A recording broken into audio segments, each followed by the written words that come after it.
Hello, ladies and gentlemen, and welcome to this week's episode of On the Line. I'm Jen Gerson, and today I'm going to be laying my many travel gripes upon the feet of Duncan Dee, who is an airline analyst and former chief operating officer of Air Canada from 1993 to 2013. Duncan Dee is a very vocal and well-spoken explainer of all things air travel. And I think I'm going to be able to get him to explain to us why air travel and travel in Canada in general has sucked so much since COVID. Stick with us at On the Line for this amazing interview with Duncan Dee.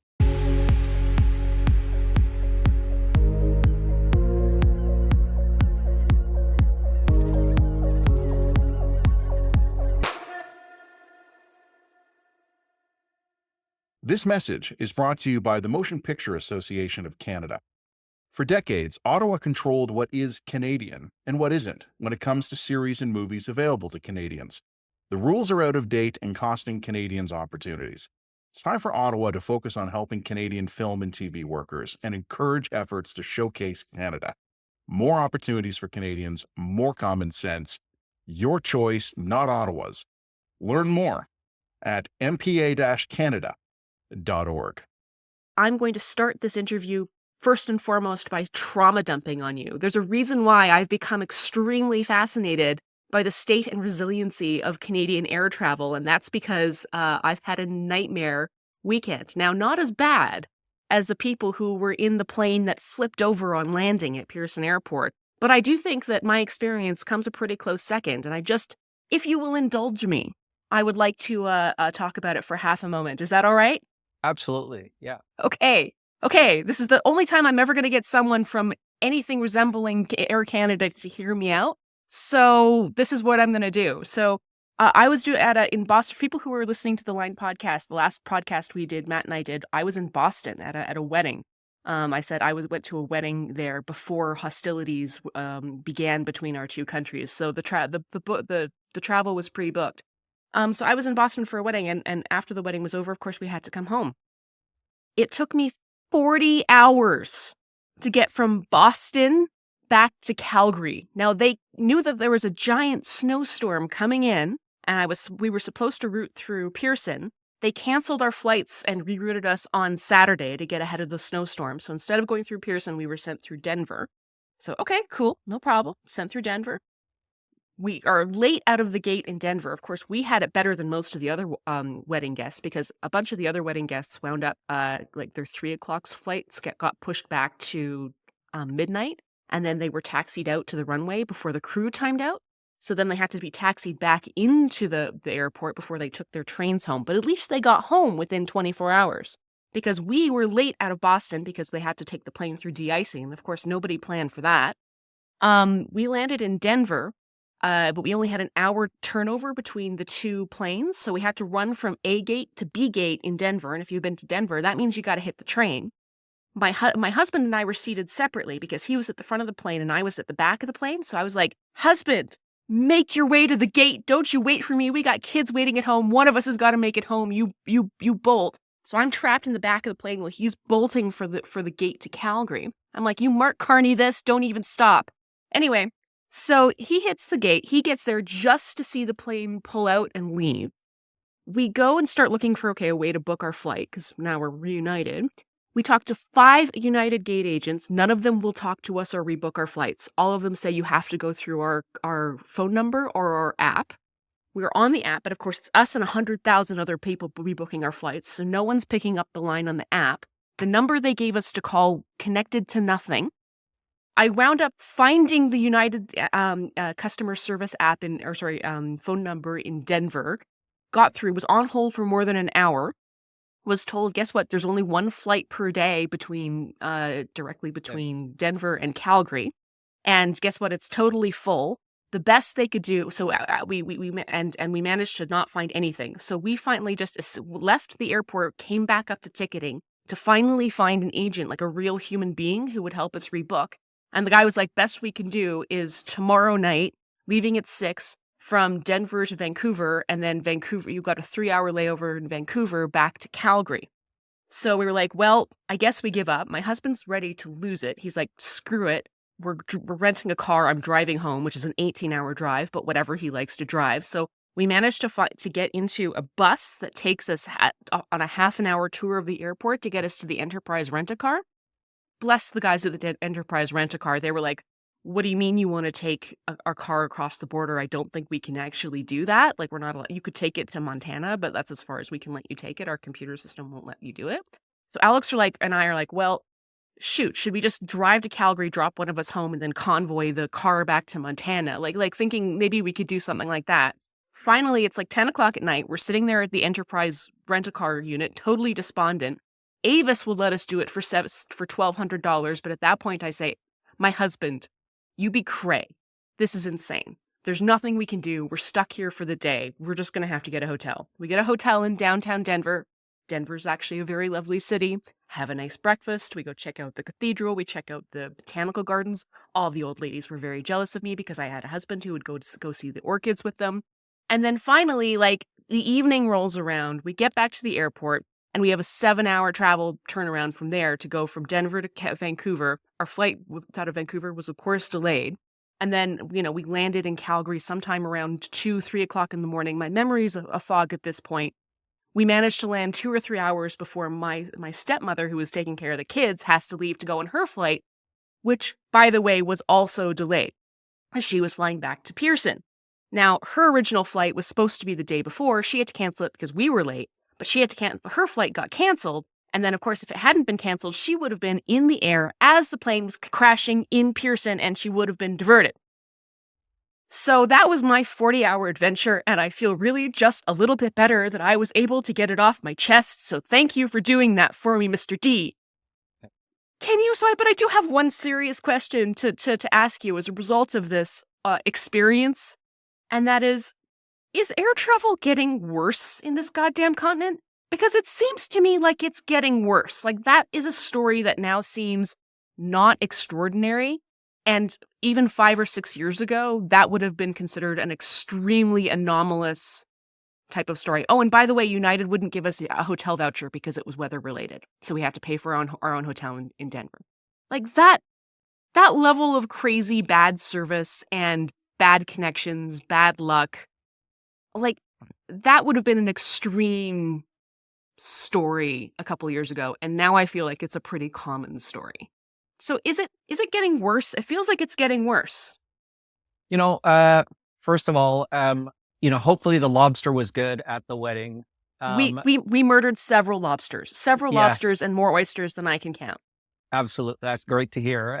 But in terms of the overall situation with air travel in North America, but in particular Canada, I think that if you take a look at what's happened since the end of the pandemic, it would be virtually everyone's experience who's been traveling by air in that time, that air travel in Canada in particular has gotten significantly worse. And I think that if you just take a look at the on-time performance statistics by the 2 largest Canadian airlines, they have tended to scrape the bottom of the barrel for the North American airlines since that time.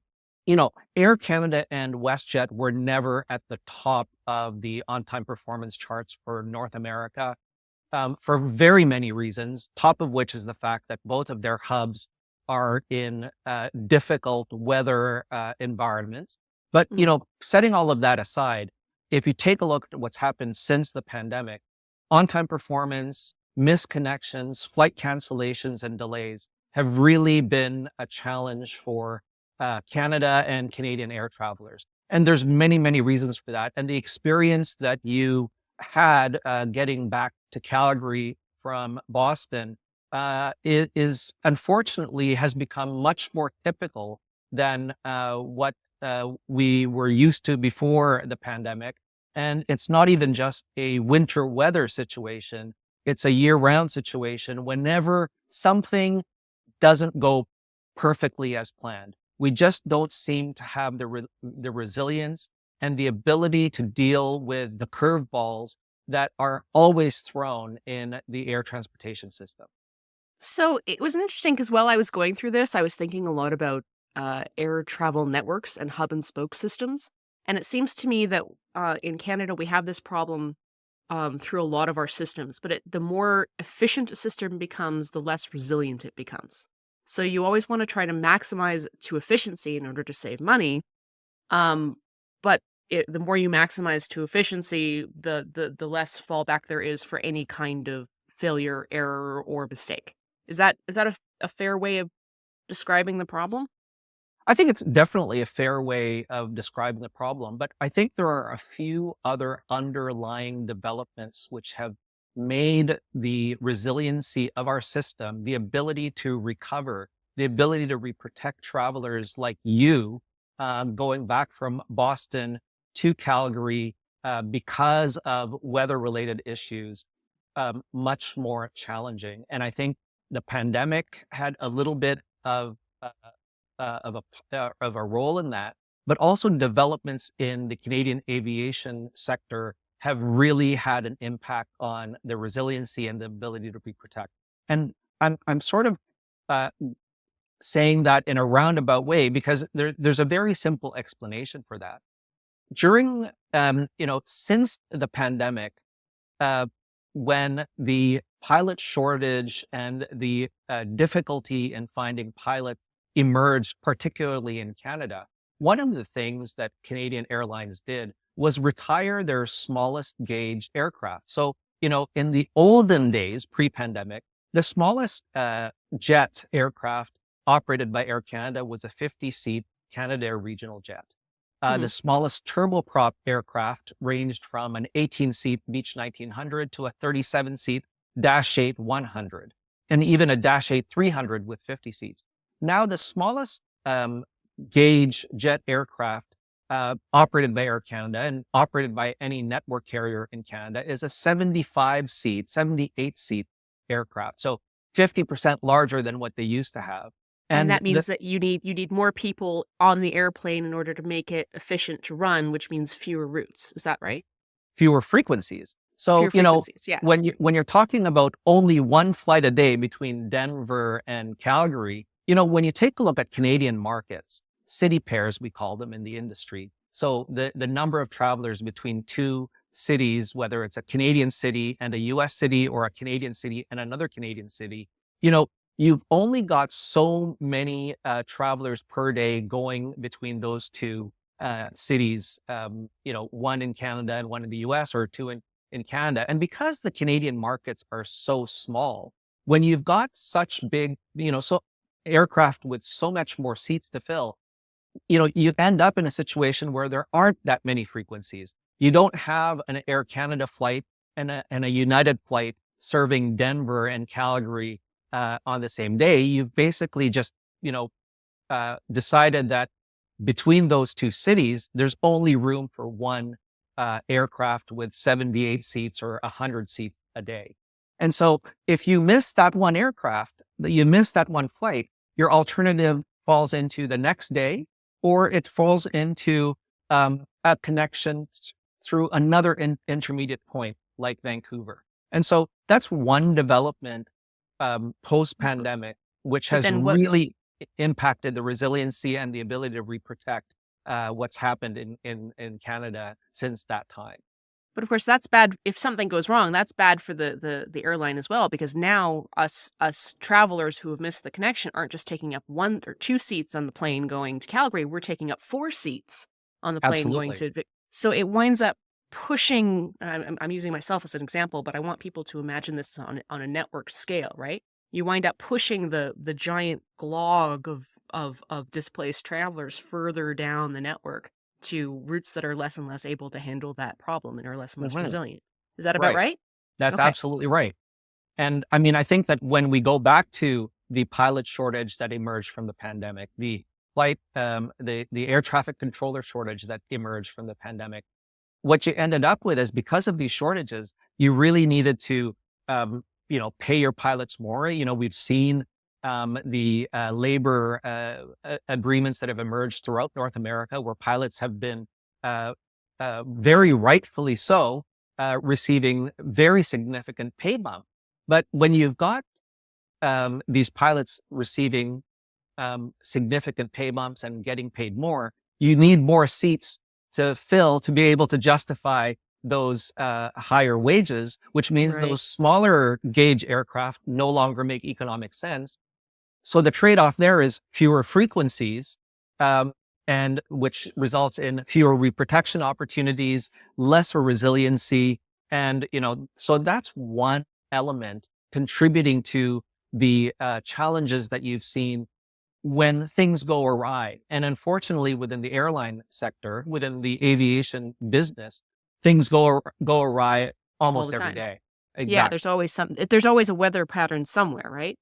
So Exactly. this is also really interesting to me because it might also explain why things appear to be worse in Canada than they are in the States. Not that they're great in the States, believe me, Right. but a country that has a much smaller population and a much more widely dispersed population geographically is by definition going to be more reliant on those kinds of small aircrafts to maintain those types of flights than in the United States. Like if we were going from Denver to Seattle, this probably wouldn't have been a problem, but Denver to Calgary becomes a problem.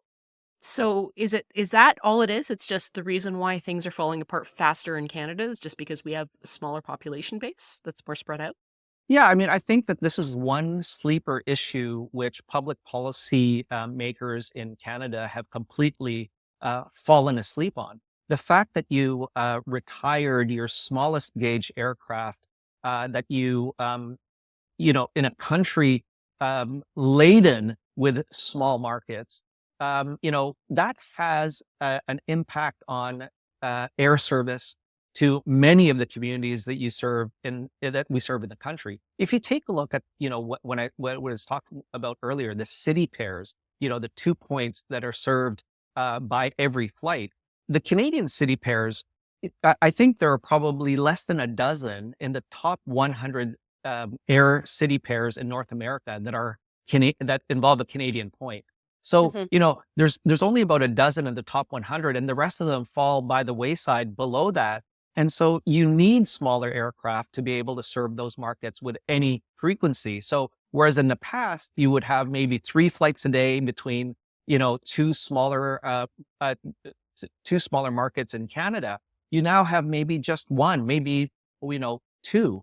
But when those are gone, then your ability to recover is completely minimized, and you're down to one flight per day for many of these routes in the country. So I also want to talk a little bit about Pearson specifically, because I understand is that Mhm. Pearson not only is the largest airport in the country, but it's a major hub. If you do any connecting flights, statistically speaking, you're probably going through Pearson because it's just where the things go. But because it's a major hub in the hub and spoke network, if Pearson goes down or if something happens at Pearson, like a big snowstorm or a plane crash, and we'll get into that, it has ripple effects right across the network. Like the entire network kind of just collapses around it. Can you talk a bit about that? So, I mean, just to illustrate the point for viewers, for listeners, the round number is basically that about close to half of aircraft in Canada are either flying to, from, or through Pearson on any given day. So, there's some seasonal variations, but if you basically in a roundabout way count on the fact that about half of the aircraft in Canada go through a single airport a day, it doesn't take much to screw up the national air transportation system because of you know uh, a snafu hitting the largest hub in the country. And just to give you a comparison, when the crash happened in Washington D.C., Reagan National Airport, one of the busiest airports in the United States, when that airport was closed for almost a full business day, it wasn't as catastrophic as it would be if Pearson was shut down. And it's now basically 2 runways have been shut down at Pearson for coming up to 3 days now. Yeah. And when you've got that, you combine that with weather, you've basically got a system-wide issue where you've got flight delays and cancellation plaguing the entire system, regardless of, where a flight starts or ends, or whether a flight is even um, intending to stop at Pearson at one point or another, because you've just got so much tied into that one single airport that one problem effectively means a nationwide issue for the air transportation system in Canada. And it seems really interesting too, because one thing that happened is when Pearson closed down as a result of the crash, and I do want to talk about the crash, but um, a lot of planes got diverted to Ottawa, Montreal, a lot of other airports that were nearby, which were some of them were reasonably large, but some of them were reasonably small, and none of those other airports have the same kind, even remotely like the capacity that Pearson had. So you had all of these other airports around Pearson get filled up extremely quickly, which then forced anything trying to come into the Eastern Seaboard at all to divert to places like Winnipeg and even to fly home. So, to what extent have we put all of our eggs on the Pearson basket, and should we not have done that? I mean, we've always had a over reliance on Pearson, and it's like the old adage about um, why do robbers rob banks? Because that's where the money is, right? Hmm. And if you take a look at Pearson as a global hub for Canada, it isn't just a global hub because it's Pearson. It's also a global hub because that's where the commercial center of the country is. Um, Sure. you know, for any airline, you need the right mix of both business and leisure travel. And unfortunately for Canada, the one city where that is most true is Pearson. Unfortunately, there aren't very many other cities. Calgary is probably the closest second in terms of the Mhm. right business/leisure mix. But Pearson and Calgary are pretty much it. Vancouver and Montreal are sort of part of that mix, but not really. And if because we've put so much on Pearson, because it's historically played such a incredible role for the nation's largest airline, it's had a disproportionate impact. Anything that happens at Pearson has a disproportionate impact on the rest of the system nationwide. Is it time for Toronto to start thinking about doing what other large cities have done and introduce more regional airports? I mean, in London, for example, you've got Heathrow and Gatwick. Um, I can think of some other examples, but like, does it make sense for us to start talking about Pearson and Hamilton or Pearson and Pickering? Like, what is that something we need to start discussing? Yeah, I mean, at some point, when Pearson hits its capacity, where it no longer can handle more travelers and more flights, then of course Pearson is going to have to do that. But let's not forget that Toronto already has two functioning airports, the Island Airport and Pearson. And so, Sure. while the Island Airport doesn't provide an alternative the way Gatwick does for London, or even Stansted or Luton for London, or JFK and Newark and LaGuardia, because you can't land jets at the Island Airport. Yeah, and there are severe capacity limits to the Island Airport. I think that by and large, Toronto, if it continues to grow in the trajectory that it is currently in, will have to look at a secondary airport for the catchment area. And whether that's Hamilton or Pickering, I think that that's something that's going to have to be decided going forward. Personally, I don't believe that we should be spending money to build a brand new airport when you've got Hamilton sitting there virtually empty for passenger traffic. Yeah, that makes sense. This message is brought to you by the Métis Nation of Ontario. It's northwestern Ontario, 1875, and it's been 2 years since the Métis watched as Treaty 3 was signed between the Anishinaabe and the Crown. They were left out, but refused to be forgotten. At Fort Frances, a group of Métis leaders now stood before government officials demanding acknowledgement. They had been born, lived, hunted, and traded on these lands for generations. Their families had built the economy of the region, serving as the bridge between First Nations and European settlers. This group of Métis in Canada signed the half-breed adhesion to Treaty 3, becoming the only Métis community in Canada to be included as a distinct Métis party to one of the numbered treaties. This was one of the many examples of Métis self-determination that laid the foundation for the realization of modern Métis self-government. Because members of the Northwestern Ontario Métis community stood together, they ensured their place in Canada's story, one that will never be erased. For more information, visit OntarioMétisFacts.com. Okay, I'm going to pivot. I need you to do a favor for me. I need you to put yourself back in the mindset of your old role as chief operating officer of Air Canada. I'm going to paint a scenario for you, and then I want your visceral emotional reaction. 2 days of absolutely catastrophic snow. The entire system, which now has way less resiliency than it used to, is 2 days backed up. Hundreds of thousands of passengers are missing their connections. The glob of on a long weekend for lots of people. So big holiday.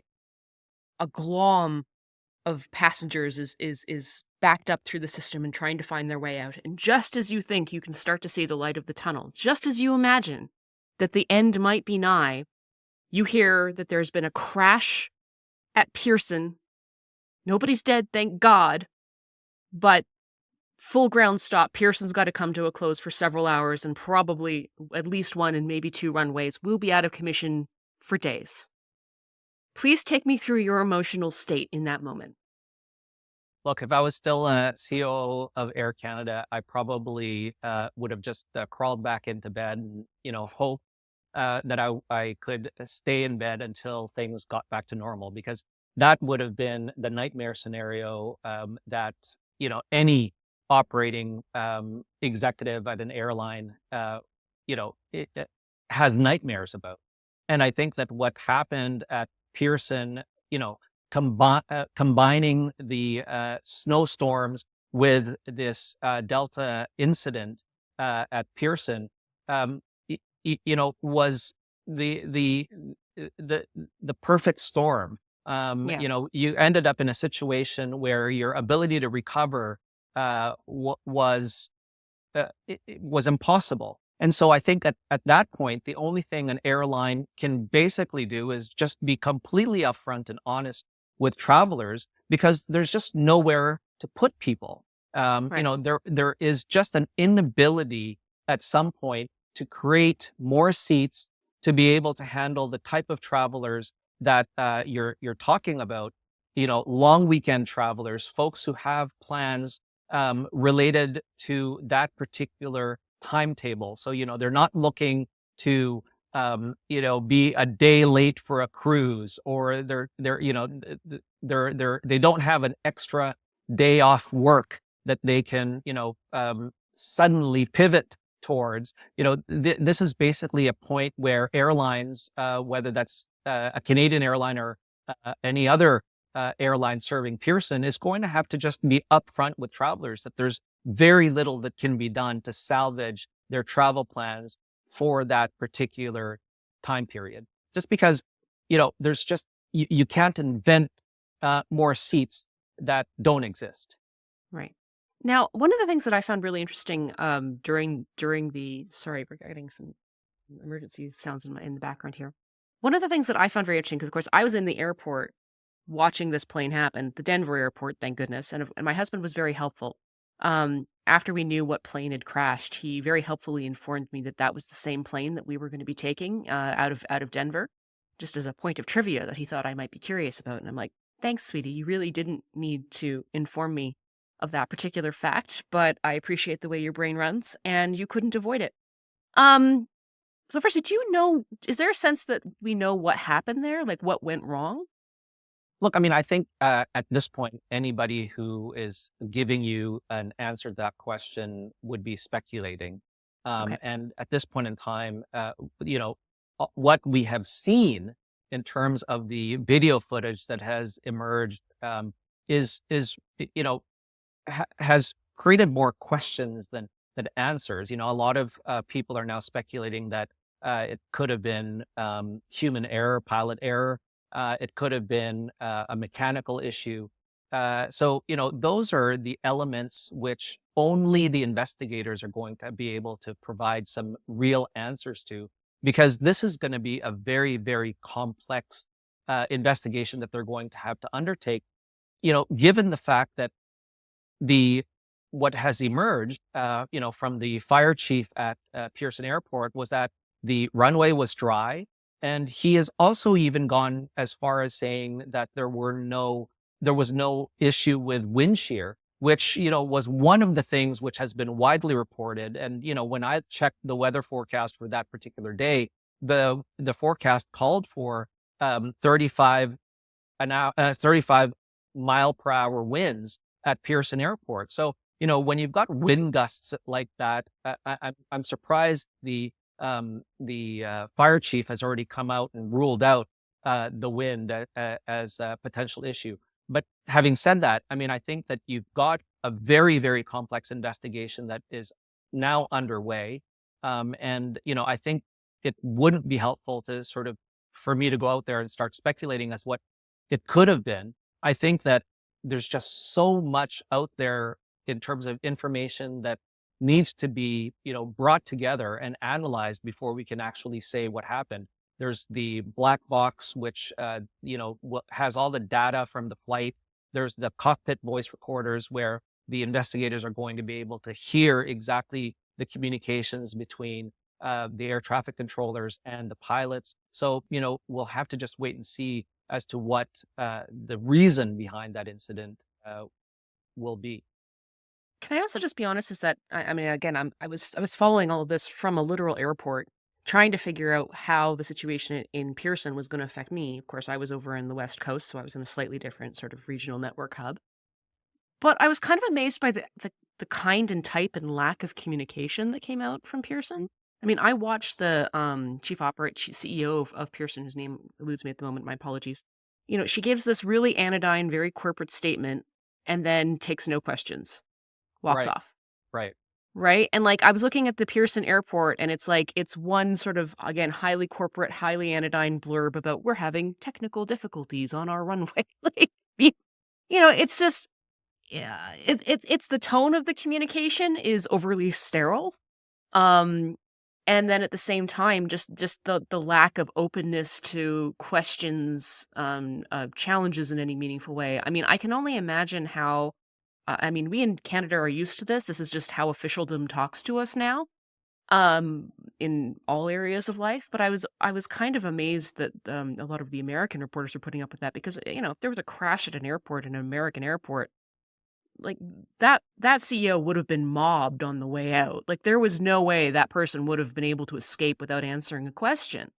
Mhm. Um, I just know if you wanted to comment on that, why do people want to default to this really sterile corporate kind of non-answer answer in their official communications? And why don't they understand that all that does is open up the door for journalists and citizens to go seek their information elsewhere and draw their own conclusions, usually erroneous? I mean, I think, you answered your own question. Sorry, I have a You tendency to know, do that. It's very annoying. I no, no, apologize. no, not at all. Not at all. I mean, but if you take a look at the way we handle, any of these types of events in Canada, we do an extremely poor job of communicating, and we also, default to secrecy.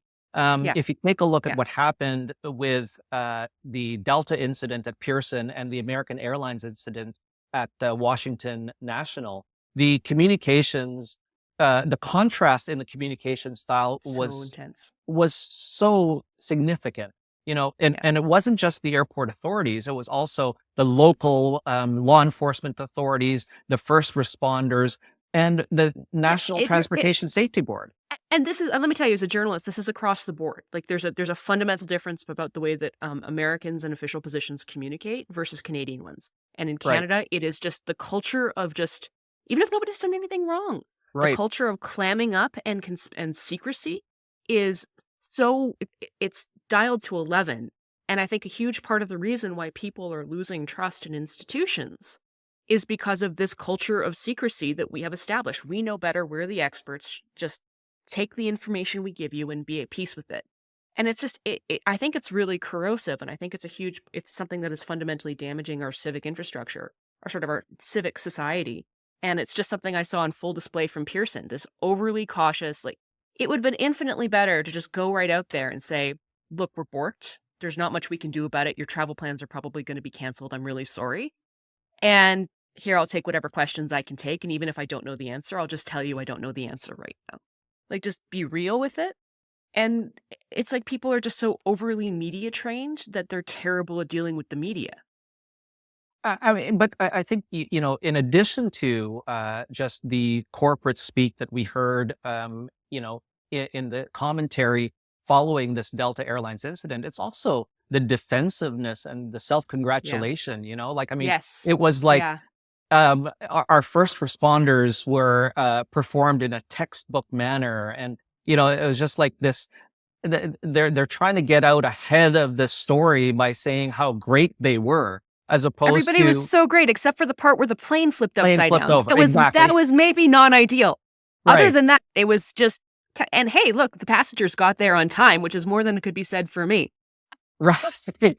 Right. And so, I mean, I think that, Extremely important. That was recorded as on time for the purpose of, like, measuring our metrics. exactly. And, like what one of the things I had mentioned earlier, about the need at that point for even the airlines to communicate openly and honestly with travelers, because, there are no other alternatives if Pearson shuts down 2 runways and goes into a ground stop. For many of these travelers, their travel plans have basically been canceled. I mean, there's no other way around it. And I think that in Canada, we're still, even after we've canceled and delayed these travelers, we're still trying to spin them. Yeah. We're still trying to tell them, oh, you'll eventually get there. It might be, a few days or maybe a week from now, but, we're working on it, and, we'll tell you when you need to know. But I think that, we've got this habit in Canada, and it's unfortunately permeated not just the public sector, but the private sector as well,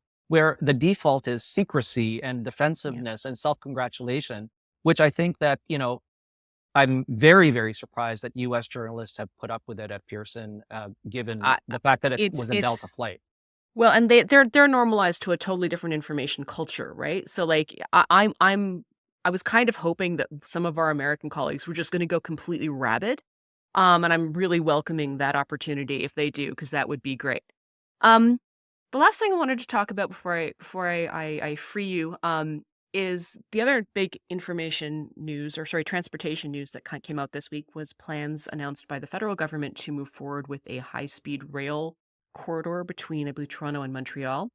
$3.9 billion have been announced so far across a 5-year plan to sort of explore the idea. And this would involve, I presume, looking to see at potential corridors, what the cost would be. So it seems like it's about 3.9 billion have been allocated for an explorator for in classic Canadian fashion.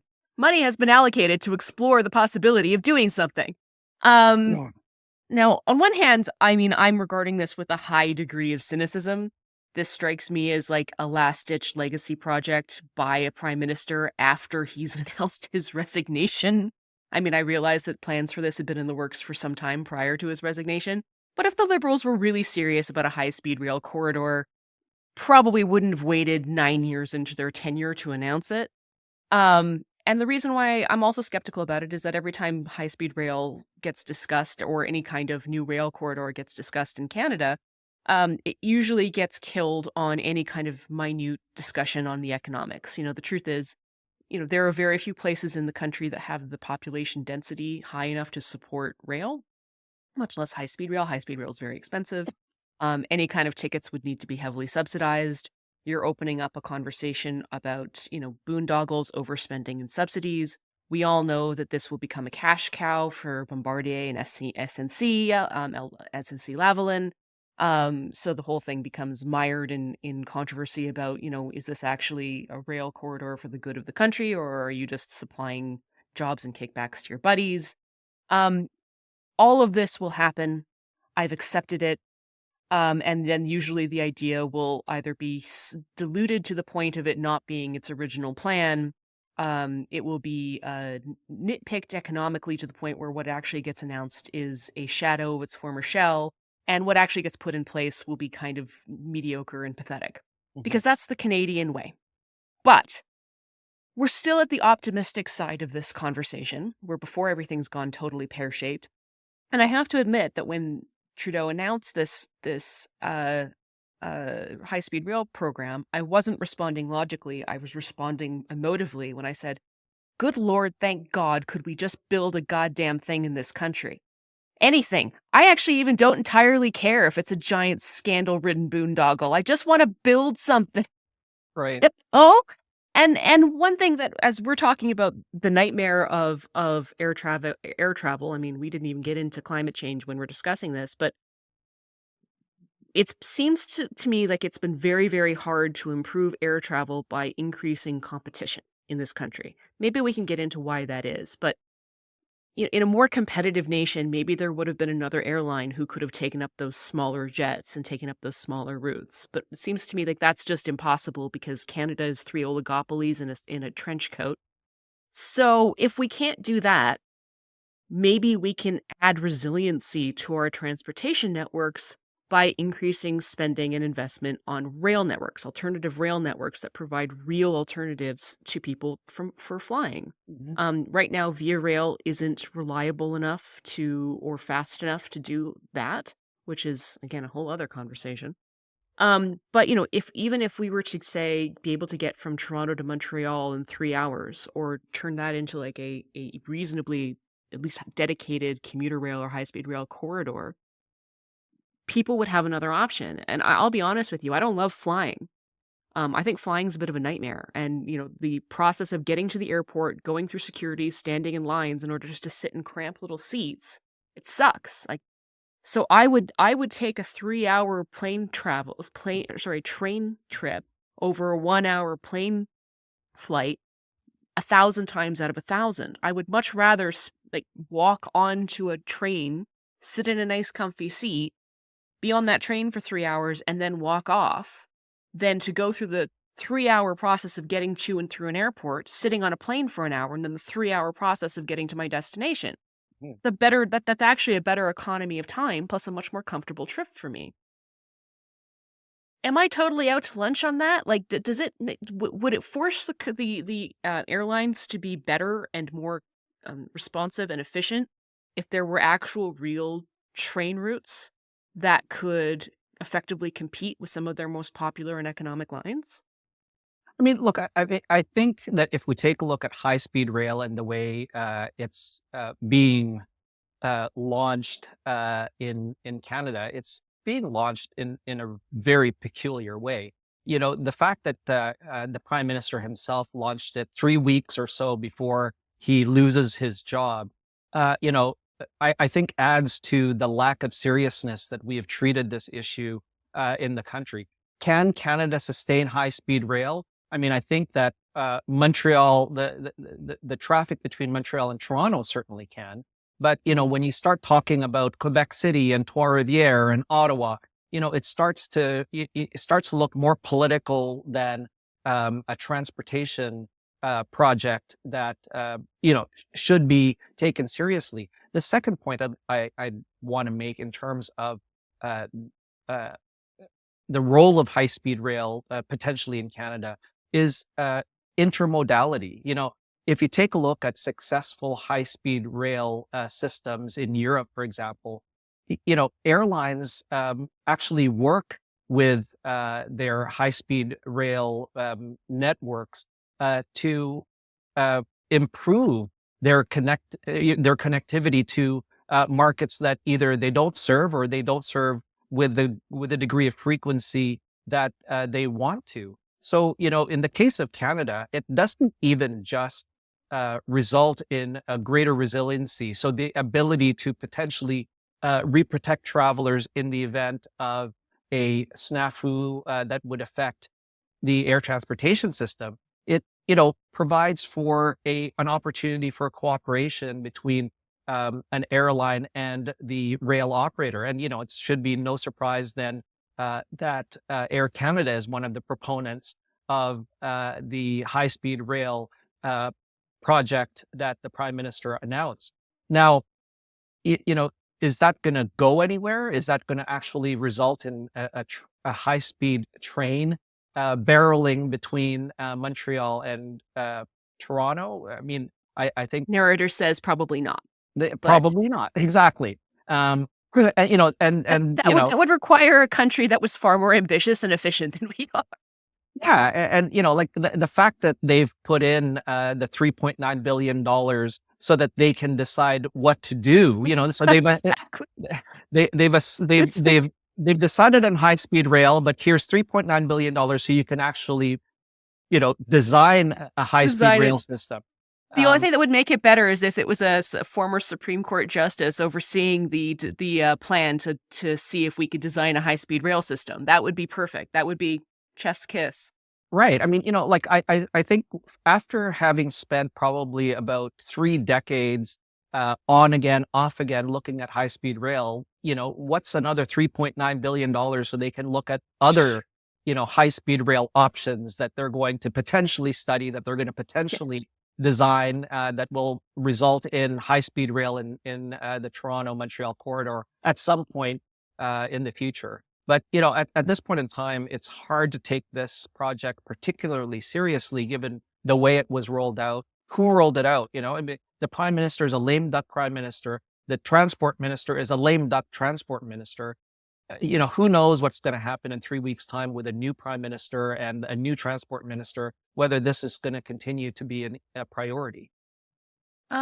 I just have one final question for you. I mean, just from your perspective as someone being on the inside, seeing how operations work, seeing how politics works, seeing how stuff functions in this country. Why don't we build stuff good? Well, Why don't we build stuff good?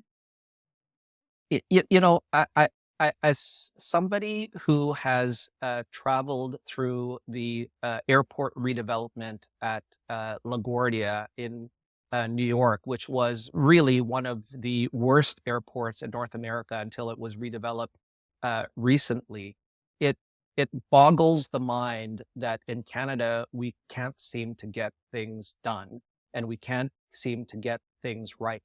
When you take a look at the fact that, the city of Ottawa, for example, has a commuter rail system that can't function in the snow, that they've designed a brand new commuter rail system with an airport link, but that airport link requires 3 different trains to get between the airport and downtown in 2025. You kind of wonder where things have gone awry. Whereas in other places, I'm in Kuala Lumpur right now in Malaysia. And when I landed at the airport today, I took their high-speed rail link from Kuala Lumpur Airport to downtown Kuala Lumpur in 28 minutes. And there was a train every 7 minutes. And so, you take a look at what other countries are doing, whether it's the LaGuardia Airport redevelopment or, the airport rail links that are emerging all over the world, from Minneapolis to Kuala Lumpur to Seoul to Mexico City. You take a look at all of these places and they seem to be able to get things done. Whereas in Canada, we can't figure these things out and we can't seem to build things like other places do. And, it goes back to this $3.9 billion budget. Plan for a plan. A plan for a plan. Yeah. Why don't we just take things off the shelf? The Yeah. high-speed rail is a technology which exists in Japan, in Europe, in China. We're not inventing it. We're not inventing it. So let's save the $3.9 billion and basically say, okay, the one that looks closest to what we want is the one in France, or the Just one draw a line in the map between Toronto and just draw a line. So let's stop trying to reinvent everything. Let's stop trying to, make things uniquely Canadian, and let's just, take a design off the shelf, put it on the ground, and let it start. You just heard every military procurement specialist in the country say, "Amen, brother." All right, I think that's all I have. That's I will not continue trauma dumping on you anymore.